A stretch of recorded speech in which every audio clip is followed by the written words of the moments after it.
दोस्तों, स्वागत है आपका हमारे इस वीडियो में। बहुत ही एक इम्पॉर्टेंट लैंडमार्क जजमेंट आई है हिमाचल प्रदेश हाई कोर्ट की शिमला से।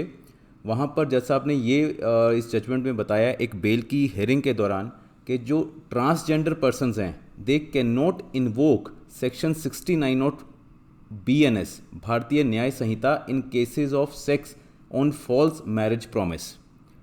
तो अगर कोई भी ट्रांसजेंडर पर्सन सेक्शन 69 इन्वोक करता है BNS का, वो पॉसिबल नहीं है। ये एक बेल की सुनवाई के दौरान हिमाचल प्रदेश के जो हाई कोर्ट के जस्टिस हैं, जस्टिस संदीप शर्मा जी, उन्होंने ये हाल ही में अभी डिक्लेयर इसमें जजमेंट में किया है। सेक्शन 69 BNS का जो भारतीय न्याय संहिता है 2023 का, अगर उसकी मैं ब्रीफ में आपको बताऊं, ये बताता है sexual intercourse by employing deceitful means. मतलब अगर कोई पर्सन कोई भी धोखाधड़ी करके डिसीटफुल मीन्स या कोई झूठा प्रॉमिस करे शादी का किसी एक वुमेन को, और बिना उसका कोई इंटेंशन नहीं है कि वो उससे शादी करेगा, बट वो उस झूठे प्रॉमिस के कारण या कोई भी और झूठा कोई भी धोखाधड़ी करके उसके साथ कोई सेक्सुअल इंटरकोर्स करता है, तो उसको रेप तो नहीं माना जाएगा, बट उस ऑफेंस की जो सज़ा होगी वो सज़ा जो हो सकती है 10 साल तक की सज़ा हो सकती है, और फाइन भी वहाँ पर होगा।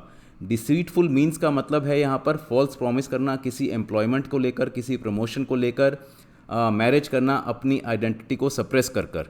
तो ये कुछ प्रोविज़न है वहाँ पर सेक्शन 69 में, बट हिमाचल प्रदेश की जजमेंट में साफ तौर पे बताया गया कि सेक्शन 69 जो है सिर्फ एक फीमेल ही इन्वोक कर सकती है। Transgender person can not invoke section 69 of BNS।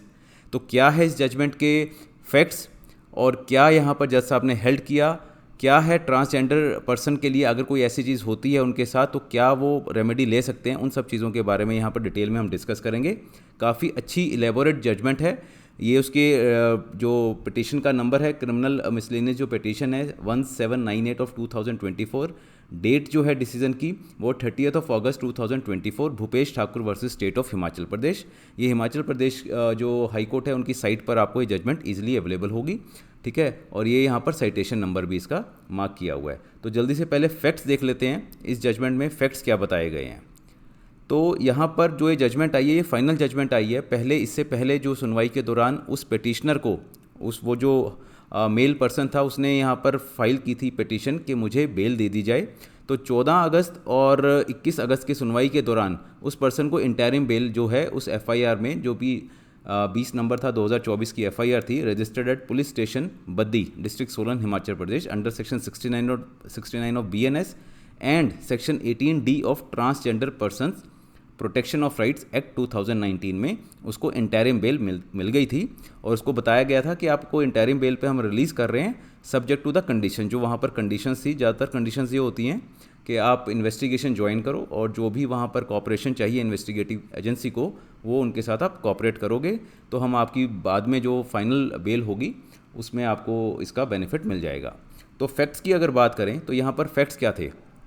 As per जो रिकॉर्ड आया वहाँ पर, स्टेटस रिपोर्ट आई, उसमें आया कि जो विक्टिम थी वहाँ पर प्रोसिक्यूट्रिक्स, उसने कंप्लेंट लॉन्च की जो वुमेन पुलिस स्टेशन था बद्दी का, उसमें अलेज किया कि ड्यूरिंग लॉकडाउन, कोविड-19 का जो लॉकडाउन था, she had come in contact with the bail petitioner. जो वो बेल पिटिशनर था उसके कॉन्टैक्ट में आई वो थ्रू फेसबुक, और उस टाइम से ही उनकी बातचीत होने लगी, मिलना जुलना वहाँ पर उनका स्टार्ट हो गया। She alleged that though the factum with regard to her being transgender was disclose to the petitioner from day one, के डे वन से ही मैंने इस पिटिशनर को बता रखा था कि मैं ट्रांसजेंडर हूँ, but yet he kept on insisting on solemnising marriage. But फिर भी ये जो पिटिशनर था उसने अपनी कंप्लेंट में कहा है, जो प्रोसिक्यूट्रिक्स है, कि मैंने अपने बारे में बता दिया था इसको पहले से कि मैं ट्रांसजेंडर हूँ, बट उसने फिर भी कहा कि मैं तुम्हारे साथ शादी जो है करना चाहता हूँ। She alleged that after lifting of lockdown in wake of COVID-19, bail petitioner took her to Naina Devi and Agra and applied sindoor on her forehead to assure her of their marriage। तो marriage वगैरह को assurance देने के लिए उसने सिंदूर वगैरह की ये जो भी था वहाँ पर सेरेमनी कह लीजिए या सिंदूर वहाँ पर लगाया।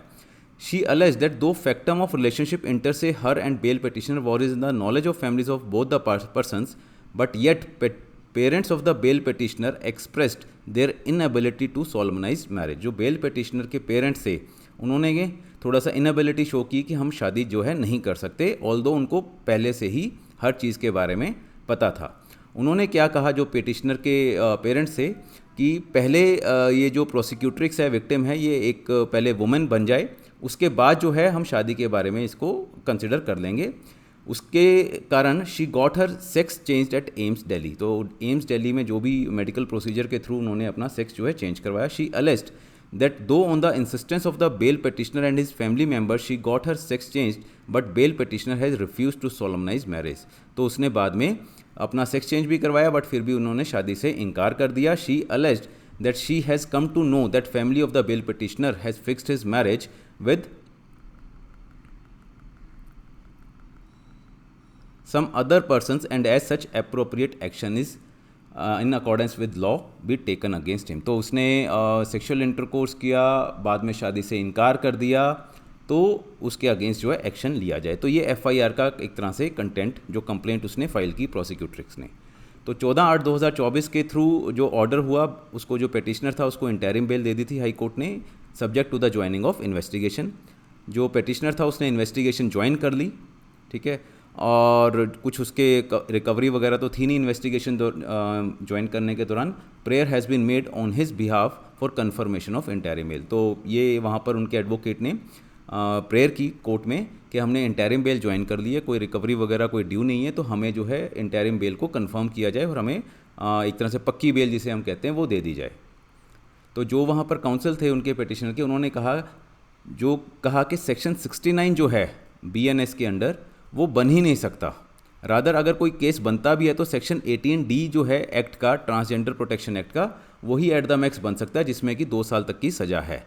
क्योंकि अगर 69 की बात करें तो अभी हमने देखा वहाँ पर 10 साल तक की सज़ा हो सकती है, बट सेक्शन 18D जो है एक्ट का, ट्रांसजेंडर प्रोटेक्शन एक्ट का, अगर कोई ऑफेंस हुआ भी है तो वो उसी में कंसिडर हो सकता है जहाँ पर 2 साल की सज़ा है। इसके बाद कोर्ट ने जो दोनों पक्ष थे वहाँ पर कंप्लेनेंट साइड से जो सरकारी वकील आए थे, अगर पुलिस की तरफ से, उनको भी सुना। उसके बाद कोर्ट ने क्या इवेल्युएट किया इसमें देखिए, in the case at hand the case under section 69 of the BNS and section 18D of the act has been registered against the petitioner. तो सबसे पहले तो कोर्ट ने सेक्शन 69 को इवेल्युएट किया कि सेक्शन 69 क्या कहता है एक्चुअली में। तो सेक्शन 69 जो है बीएनएस का, ये क्या कहता है, ये नया एक सेक्शन है जो अभी बीएनएस में ऐड किया है। एग्जैक्टली ऐसा सेक्शन पहले जो आईपीसी था, इंडियन पीनल कोड, वहाँ पर एग्जैक्टली ऐसा सेक्शन नहीं था। तो इसको आपने बहुत ध्यान से देखना है। Sexual intercourse by employing deceitful means, deceitful means को यूज़ करके कोई सेक्सुअल इंटरकोर्स करता है तो उसके बारे में सेक्शन 69 बताता है। हूएवर बाय डिसीटफुल मीन्स और by making false promise to marry to a women, यहाँ पर वुमेन की बात की है, without any intention of fulfilling the same, उसका कोई इंटेंशन नहीं था कि फ्यूचर में जाके वो उस इंटेंशन, अपने प्रॉमिस को फुलफिल करेगा। Has sexual intercourse with her such sexual intercourse not amounting to the offence of rape, जो सेक्सुअल इंटरकोर्स होगा वो ऑफेंस नहीं होगा रेप का। Shall be punished with imprisonment of either description for a term which may extend to 10 years, 10 साल तक की वहाँ सजा हो सकती है, एंड फाइन भी।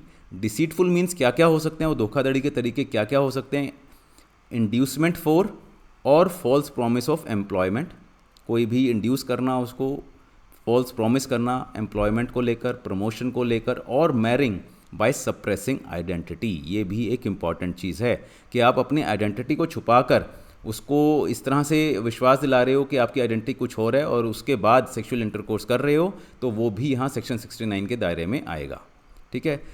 तो ये सेक्शन 69 जो है वहाँ पर पहले जजमेंट में इवेल्युएट किया गया कि सेक्शन 69 है क्या। अब पैरा नंबर 8 में जजमेंट क्या कहती है, having परूज the aforesaid provision of law coupled with the statement of the victim prosecutrix recorded under section 154 and 764 of CRPC, wherein she specifically admitted herself to be a transgender। कहते जी उन्होंने अपनी statement में admit किया है कि वो transgender वहाँ पर रही हैं। There appears to be merit in the contention of learned counsel appearing for the petitioner that no case if any is made out against the petitioner under section 69।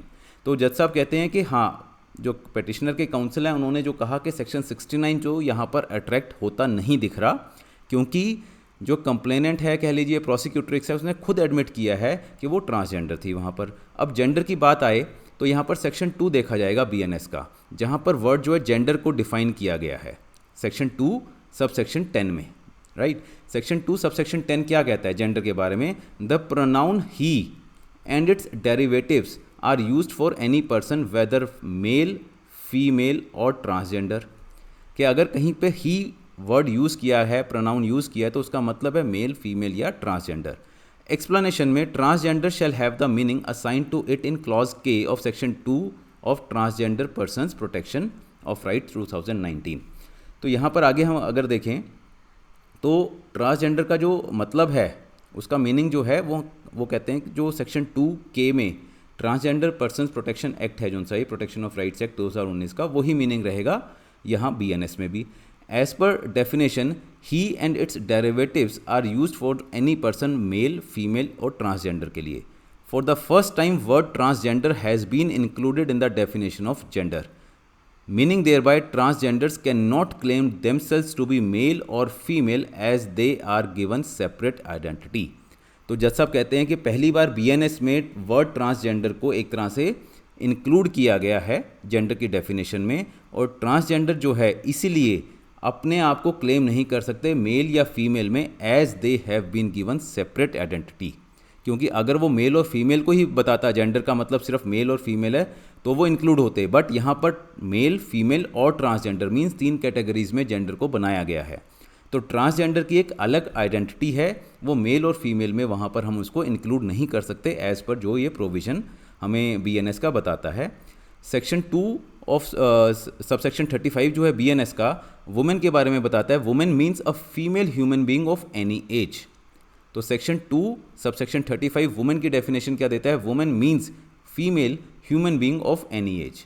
तो since under BNS women and transgender have been given different identity and have been defined independently under section 2, coupled with the fact that physical relationship enters a victim, prosecutors and bail petitioner was developed prior to the surgery of victim prosecutrix। ये एक बड़ा important है यहाँ पर fact कि जो भी उन्होंने बताया कि उनके बीच में जो फिजिकल रिलेशनशिप था वो सर्जरी से पहले था, मीन्स जब वो कंप्लेनेंट, जब वो प्रोसिक्यूट्रिक्स ट्रांसजेंडर थी। और ट्रांसजेंडर जो है वो वुमेन और ट्रांसजेंडर में कहते हैं कि अब जो BNS ये आया है भारतीय न्याय संहिता, इसमें वुमेन को अलग रखा गया है, ट्रांसजेंडर को अलग रखा गया है, और सर्जरी से पहले रिलेशन उनके बीच में जो भी थे फिजिकल रिलेशन सर्जरी से पहले थे जब वो ट्रांसजेंडर थी। Whereby she allegedly got her sex change, उसके बाद उन्होंने अपना सेक्स चेंज करवाया। There appears to be force in the claim of bail petitioner that he could not have been booked under section 69। Section 69 में क्योंकि female ही एक जो है वहाँ प्रोसिक्यूशन लॉन्च कर सकती है, कंप्लेंट फाइल कर सकती है, ट्रांसजेंडर नहीं, तो सेक्शन 69 में ये कंप्लेंट जो है मेंटेनेबल एक तरह से नहीं है, जो जज साहब ने वहाँ कहा।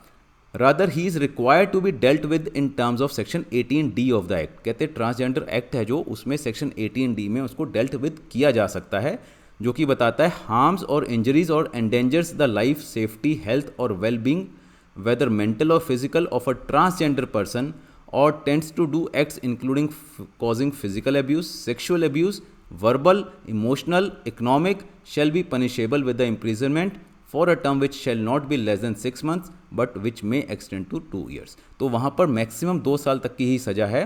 तो अगर ये कोई ऑफेंस हुआ भी है तो जब वो कंप्लेनेंट ट्रांसजेंडर थी तब हुआ, अगर हुआ है वो एविडेंस देखा जाएगा, और जब वो ट्रांसजेंडर थी तो 69 BNS के प्रोविज़न को इन्वोक नहीं किया जा सकता। इन्वोक किया जा सकता है तो सेक्शन 18D ऑफ ट्रांसजेंडर, जो ये सेफ्टी प्रोटेक्शन एक्ट है उनका 2019 का, उसी के अंडर किया जा सकता है।